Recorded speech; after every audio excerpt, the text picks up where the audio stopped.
Greetings, everyone, and welcome to this week's 5-Minute Tip.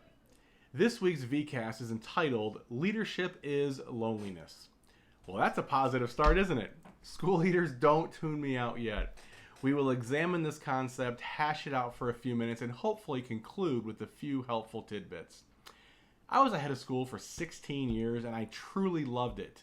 Did I love every aspect of the job? A big, fat, resounding no, but I did enjoy it. First, I knew I was right where God had called me to be. Secondly, I loved the kids. The students were what got me up every morning knowing I'd have opportunities to make a positive impact on their lives every day. Thirdly, I love setting goals and working together with the staff to accomplish those goals. And finally, I was wired to solve problems. I personally love challenges and trying to win when it comes to solving or overcoming them. That is fun to me. With that being said, leadership is tough. It's sometimes dirty, yes, even in ministry, and some might say especially in ministry, it can be lonely as well. Some people don't like hearing this and will completely disagree with me, but I'm going to say it anyways. Nobody understands the job description, the stress, the juggling untold number of balls simultaneously, and the heartache that comes with being a head of school unless you've sat in that exact seat. Nobody. If you're a church school, your head pastor has no clue, although I promise he says he does. The businessmen and women who are a part of the ministry don't understand. Your school board, as well-meaning as they are, cannot comprehend what goes on into being a head of school. I do not say any of that to be mean, ugly, bitter, or anything negative to or about any of them. It's just a fact. It's just like I'll never know what it's like to be a head pastor. I've been an assistant pastor, but never a head pastor, and I don't know what that's like, and I'll never know. I think the biggest challenge is balancing the squeaks that come from so many different directions.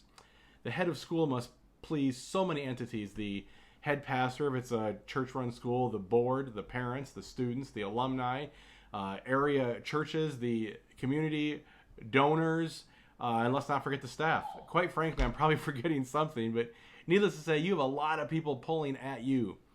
You're trying to pull money out of your thumb while trying to add programs to your school. You're trying to mend fences between various staff members. You're trying to softly inform that parent that their child is not perfect. And you're running from one event to another, all while keeping abreast of the new educational buzzwords, changes in accreditation formats, and staying informed on educational law. Oh, and by the way, you're the best secret keeper in the world. In essence, heads of schools could go by a few other titles, including administrator, principal, counselor, psychologist, human resources director, financial wizard, fundraiser, admissions counselor, academic dean, let's throw in computer programmer, electronics technician, coach, pastor, detective, mediator, doctor or nurse, and of course, janitor. All while doing your best to be the greatest friend, church member, spouse, and parent that you can be. There were several weeks that I would go Monday to Friday and not see my boys except for a possible wave in the hallway. I was coming home after they were in bed and leaving before they were awake.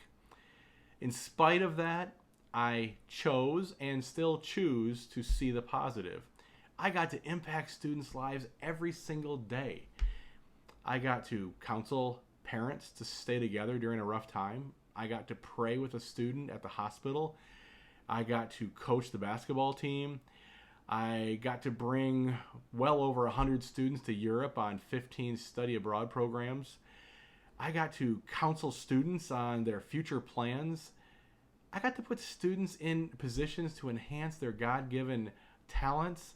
I got to lead students to the Lord. With all the stress and all the positives, how can you stay balanced through the ups and downs? Let's conclude with 6 helpful reminders. Number 1, stay grounded in God's word daily. Stay fed with insight from the master of wisdom. Pray daily. Number 2, actually pray a lot every day. Number 3, attempt to stay connected at least weekly with your pastor or school board president. I have worked for some who totally saw the importance of this to stay on the same page, and I've worked with others who never grasped the enormous importance of spending time together and being of one accord, and then wondered why things were not in sync. Time is the only thing that can do that. Number 4, find someone on your staff to mentor into a leadership role. It is so rewarding.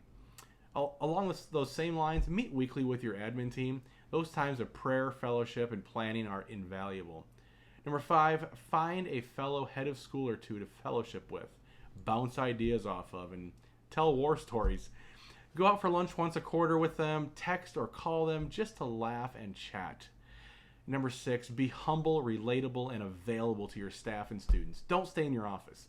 Get out and interact as much as you can. It will help them, but also help you.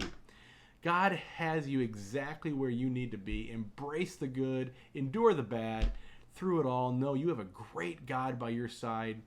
Leadership can be awesome. Enjoy it. Thank you so much.